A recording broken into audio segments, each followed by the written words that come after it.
Right Kadapa గడపలో TDP Mahanadu అంగరంగ వైభవంగా అయితే ప్రారంభమైంది.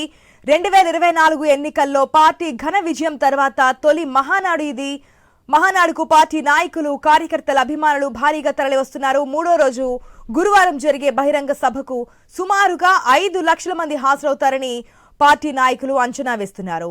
మహానాడులో ముఖ్యమైన అంశాలపై తీర్మానాలు ప్రవేశపెట్టడం, వాటిపై చర్చించడం, ఆమోదించనున్నారు. అలాగే 6 ప్రధాన అంశాల ప్రాతిపదికగా ఈ మహానాడు తొలి రోజు జరగబోతోంది.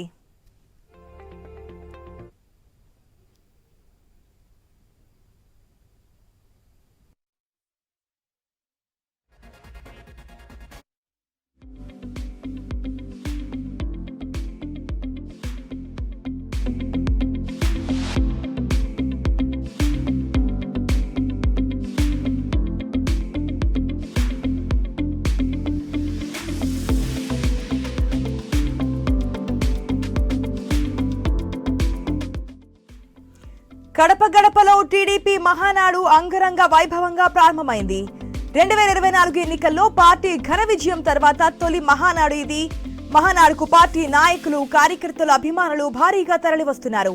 మూడో రోజు గురువారం జరిగే బహిరంగ సభకు సుమారు 5 లక్షల మంది హాజరవుతారని పార్టీ నాయకులు అంచనా వేస్తున్నారు. మహానాడులో ముఖ్యమైన అంశాలపై తీర్మానాలు ప్రవేశపెట్టడం, వాటిపై చర్చించడం, ఆమోదించడం జరగబోతోంది. అలాగే 6 ప్రధాన అంశాలు ప్రాతిపదికగా చర్చించబోతున్నారు.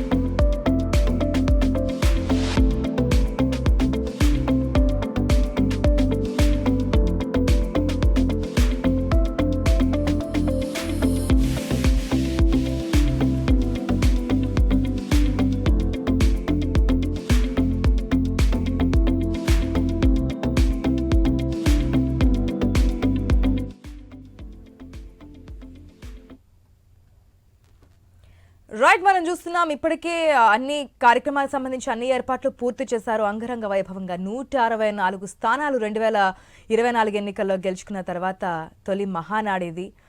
దీనికి సంబంధించి అన్ని ఏర్పాట్లు జరిగాయి. ప్రజెంట్ మా ప్రతినిధి కాంతి కూడా సభా వేదిక దగ్గర ఉన్నట్టు తెలుస్తోంది. రైట్ కాంతి, మనం చూస్తున్నాం మెయిన్ గా ఈసారి జరిగే మహానాడులో 6 ప్రధాన అంశాల ప్రాతిపదికగా చేయబోతున్నట్టు తెలుస్తోంది. సో ఆల్రెడీ షెడ్యూల్ ప్రకారం చూస్తే 8:30 నుంచే మనకి కార్యక్రమం స్టార్ట్ అయినట్టు తెలుస్తోంది. ప్రెసెంట్ అప్డేట్స్ ఏంటి?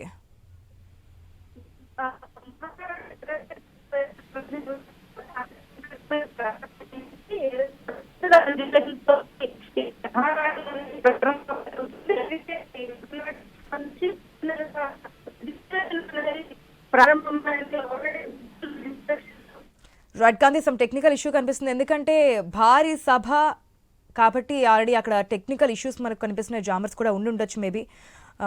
మరిన్ని అప్డేట్స్ కోసం మళ్ళీ ఒకసారి ట్రై చేస్తాం కాంతి. Thank you.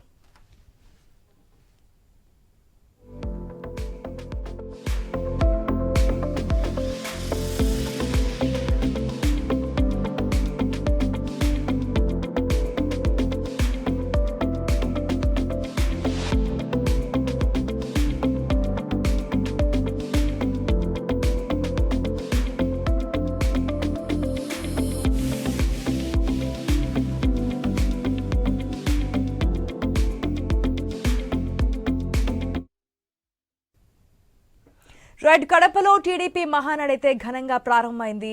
మూడవ రోజు జరిగే కార్యక్రమానికి 5 లక్షల మంది జన సమీకరణకైతే ముందుకెళ్లారు. అక్కడ అసలు ఏర్పాట్లు ఎలా జరుగుతున్నాయి ఏంటనే విషయాలు తెలియజేయడానికి మా ప్రతినిధి వర్మ కూడా అక్కడ సిద్ధంగా ఉన్నారు. Varma, over to you. పాటు కడపలో జరగనున్న టీడీపీ మహానాడు కార్యక్రమం ఘనంగా ప్రారంభమైంది. ఈరోజు 8:30 గంటల నుంచి కూడా కార్యక్రమాలు ప్రారంభమయ్యాయి. ఇక మహానాడుకు తెలుగు రాష్ట్రాల నుంచే కాకుండా పొరుగున ఉన్న తమిళనాడు, కర్ణాటక నుంచి కూడా పెద్ద సంఖ్యలో నేతలు, కార్యకర్తలు తరలి వస్తున్నారు. దాదాపు 30,000 మంది సరిపోయేలా కూడా గ్యాలరీలు ప్రత్యేకంగా ఏర్పాటు చేసిన పరిస్థితి అయితే ఉంది. ఆ తర్వాత బహిరంగ సభ కూడా 2 నుంచి 3 లక్షల మంది మొత్తం చూసేలా కూడా ఏర్పాట్లు కూడా చేశారు. మనతో పాటు మండిపల్లి రాంప్రసాద్ రెడ్డి ఉన్నారు. సార్ చెప్పండి, ఎలా ఉన్నాయి ఏర్పాట్లు? ఇప్పుడు మహానాడు కూడా ప్రారంభమైంది, ముఖ్యంగా రాయలసీమలో కడపలో జరుగుతోంది. ఏ విధంగా ఈసారి కార్యకర్తలకు కానీ నాయకులు కానీ భరోసా ఉండబోతోంది? అధినేత ప్రసంగం ఎలా ఉండబోతోంది? మహానాడు అంటే ఆంధ్ర రాష్ట్ర ప్రజలకు అలాగే తెలుగుదేశం పార్టీ కుటుంబ సభ్యులందరికీ ఒక పండుగ లాంటిది. ముఖ్యంగా తెలుగుదేశం పార్టీ ఆవిర్భవించిన తర్వాత 43 సంవత్సరాలు ఈరోజు ఈ కడప గడ్డపై జరుపుకోవడం మాకు చాలా సంతోషంగా ఉంది. ముఖ్యంగా మహానాడులో తెలుగుదేశం పార్టీ సాంప్రదాయబద్ధంగా గత 43 సంవత్సరాల నుంచి అవలంబిస్తున్న కార్యాచరణ ఇక్కడ కూడా అదే ఉంటుంది. ముఖ్యంగా తెలుగుదేశం పార్టీ గత 43 సంవత్సరాల్లో చేసిన కీర్తి, అభివృద్ధి అనుకోండి, పార్టీ వ్యవస్థాపకుడు నందమూరి తారక రామారావు గారిని స్మరించుకుంటూ ఆ రోజు నుంచి ఈ రోజు వరకు లోకేష్ బాబు గారు, చంద్రబాబు నాయుడు గారు ఏ విధమైన మార్గదర్శకాలతో రేపు తెలుగుదేశం పార్టీని ముందుకు తీసుకొని పోతారు. అలాగే రాష్ట్రంలో ఇంకా 4 సంవత్సరాలు ప్రభుత్వం చేపట్టబోయే అభివృద్ధి కార్యక్రమాల మీద కూడా సంక్షిప్తంగా మా నాయకులు ఇచ్చే సందేశాలు ఉంటాయి. సార్, ఈసారి కొత్తగా 6 అంశాలు, ప్రధాన అంశాలు కార్యకర్తకు సంబంధించుకుని కార్యకర్త, అధినేత, ఇలా ఇంకొన్ని యువగలం లాంటి ఏదైతే పాదయాత్రలో హామీలు ఇచ్చారు, ఇలాంటి కొన్ని కార్యక్రమాలు, కొత్త అంశాలు కూడా పొందుపరిచారు. ఎలా వాటికి సంబంధించి కూడా ఈరోజు చర్చ కూడా జరిగే అవకాశం ఉంది. ఇవన్నీ కొత్త అంశాలు ఎలా ఉండబోతుంది? మనందరికీ తెలుసు, తెలుగుదేశం పార్టీ ఇంత బలంగా ఉందంటే ముఖ్యంగా కార్యకర్తల బలమే. భారతదేశంలోనే ఏ ప్రాంతీయ పార్టీకి లేని సభ్యత్వ నమోదు తెలుగుదేశం పార్టీకి నారా లోకేష్ బాబు గారి సారథ్యంలో కోటి చిలుకు, అంటే సుమారుగా జనాభా 5-6 కోట్లు ఉంటే, 5.5 కోట్లు ఉంటే 1,14 లక్షల సభ్యత్వాలు కలిగిన పార్టీ తెలుగుదేశం పార్టీ. ఇంత ఘనకీర్తికి పార్టీకి ఉందంటే కేవలం ఆ రోజు నుంచి ఈ రోజు వరకు తెలుగుదేశం పార్టీ యొక్క కార్యకర్తల భుజస్కంధాలపై వేసుకొని పార్టీని ముందుకు నడిపిస్తున్నారు. కాబట్టి కార్యకర్తలే మా పార్టీకి బలం. పార్టీ కూడా కార్యకర్తలకు ఇప్పుడు ప్రభుత్వంలో ఉన్నాము కాబట్టి తప్పకుండా వాళ్ళ సంక్షేమం అయితేనేం, వాళ్లకు ఏ విధమైన సమస్యలు తలెత్తకుండా రాబోయే కాలంలో పార్టీని ఇంకా బలిష్టంగా చేసుకునే దానికి చర్యలు తీసుకుంటారు. రాయలసీమలో గతంతో పోలిస్తే గణనీయంగా కూడా టీడీపీ పట్టు పెంచుకున్న పరిస్థితి అయితే ఉంది. ఇదే విధంగా ఇదే పట్టు కొనసాగేందుకు భవిష్యత్తులో రాయలసీమకు సంబంధించి ఎలాంటి కార్యక్రమాలు ఉండబోతుంది? తప్పకుండా అండి, మేము ఒకటే చెప్తున్నాం. తెలుగుదేశం పార్టీ హయాంలోనే గత 43 సంవత్సరాలు ఎన్నిసార్లు అధికారంలోకి వచ్చినా ఆ రోజు స్వర్గీయ ఎన్టీఆర్ గారు అయితేనేం, ఈరోజు చంద్రబాబు నాయుడు గారు అయితేనేం చేపట్టిన అభివృద్ధి కార్యక్రమాలే ఈరోజు మన కళ్ళ ముందు కనపడుతున్నాయి. ముఖ్యంగా ఈరోజు ఇరిగేషన్ ప్రాజెక్ట్స్ ఏదైతే ఉన్నాయో ఆంధ్ర రాష్ట్రంలో కానీ ఇక్కడ మన రాయలసీమలో కానీ ఆ రోజు ఎన్టీఆర్ గారు శంకుస్థాపన చేస్తే చంద్రబాబు నాయుడు గారి హయాంలోనే 4 పర్యాయాల్లోనే ఈ ముందుకు తీసుకొని జరిగింది. అలాగే ఈరోజు అనంతపూర్ జిల్లా ఒక హార్టికల్చర్ హబ్గా కావడం, అలాగే చిత్తూరు జిల్లాలో పారిశ్రామిక వాడగా కావడం, కడపలో పులివెందులకు కూడా నీరు ఇచ్చిన ఘనత తెలుగుదేశం పార్టీ. ఇట్లా చెప్పుకుంటూ పోతే రాయలసీమకు చేసింది తెలుగుదేశమే. ఆపోజిట్ పార్టీ వాళ్ళు 1,00,000 చెప్పినా కూడా ప్రజలు నమ్మే పరిస్థితి లేదు. అలా చేశాం కాబట్టి ఎప్పుడూ లేని విధంగా 10కి 7 ఉమ్మడి జిల్లా కడపలో గెలుచుకున్నాం మేము. ఈసారి ముఖ్యంగా నారా లోకేష్ గారు, ఆయనకు సంబంధించి వర్కింగ్ ప్రెసిడెంట్ ఇవ్వాలని నియోజకవర్గాల వారికి జరిగిన మహానాడులో నాయకులు తీర్మానించిన పరిస్థితి అయితే ఉంది. ఒకవేళ ఆయన వర్కింగ్ ప్రెసిడెంట్గా ఎన్నుకునే అవకాశం ఉంటుందా?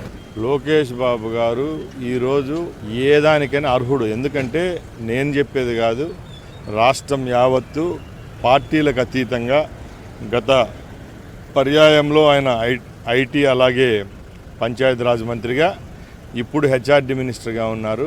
ఒక క్లియర్గా ఆయన ముద్ర అనేది పార్టీలో కానీ అలాగే ప్రభుత్వంలో కానీ ఉంది. తప్పకుండా ఆయనకి ఏ పదవి ఇచ్చినా కూడా తెలుగుదేశం పార్టీ కార్యకర్తలు సంతోషించే దానికి సిద్ధంగా ఉన్నారు. చివరి రోజు ఏదైతే ఉందో 29వ తారీఖున భారీ బహిరంగ సభ ఉంటుంది. నా భూతో నా భవిష్యత్ అనే విధంగా తప్పకుండా 5 లక్షల మందిని ఎక్స్పెక్ట్ చేస్తున్నాం.